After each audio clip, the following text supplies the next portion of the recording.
मी काल सुभाष देशमुख साहेब आणि विजय देशमुख साहेब यांची बाईट्स ऐकल्या. जे वातावरण निर्माण झालेलं आहे ते कुठंतरी असं दाखवतंय की ज्या लोकांनी हिंदुत्वासाठी बीजेपी उभा केली, ज्यांनी आपलं पूर्ण आयुष्य त्यामध्ये दिलं, त्या लोकांना डावलून आज जे गुंड प्रवृत्तीचे लोक आहेत, जे 2 नंबर धंदेवाले आहेत, त्यांना बीजेपीमध्ये प्रवेश दिला चाललाय आणि त्यांना तिकीट दिली चाललेली आहेत. मला सुभाष देशमुख सरांना आणि विजय देशमुख सरांना असं आव्हान करायचं आहे की आपण आपल्या कार्यकर्त्यांवर होणारा अन्याय जे तुम्ही सांगताय त्यापेक्षा तुम्ही एक काम करा, तुम्ही आम आदमी पार्टीमध्ये या.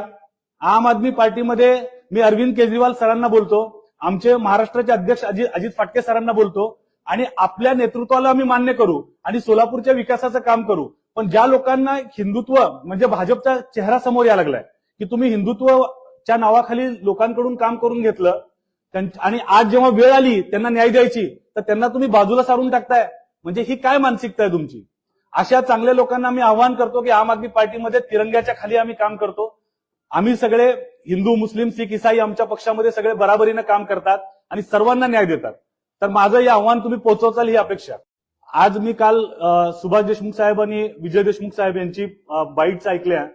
जे वातावरण निर्माण झालेलं आहे ते कुठंतरी असं दाखवतंय की ज्या लोकांनी हिंदुत्वासाठी बीजेपी उभा केली, ज्यांनी आपलं पूर्ण आयुष्य त्यामध्ये दिलं, त्या लोकांना डावलून आज जे गुंड प्रवृत्तीचे लोक आहेत, जे 2 नंबर धंदेवाले आहेत, त्यांना बीजेपीमध्ये प्रवेश दिला चाललाय आणि त्यांना तिकीट दिली चाललेली आहेत. मला सुभाष देशमुख सरांना आणि विजय देशमुख सरांना असं आव्हान करायचं आहे की आपण आपल्या कार्यकर्त्यांवर होणारा अन्याय जे तुम्ही सांगताय त्यापेक्षा तुम्ही एक काम करा, तुम्ही आम आदमी पार्टीमध्ये या.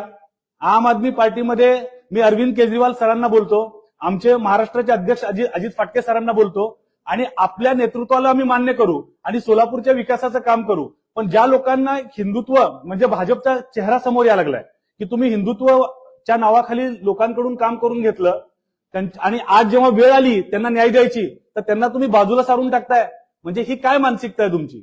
अशा चांगल्या लोकांना मी आवाहन करतो की आम आदमी पार्टीमध्ये तिरंग्याच्या खाली आम्ही काम करतो.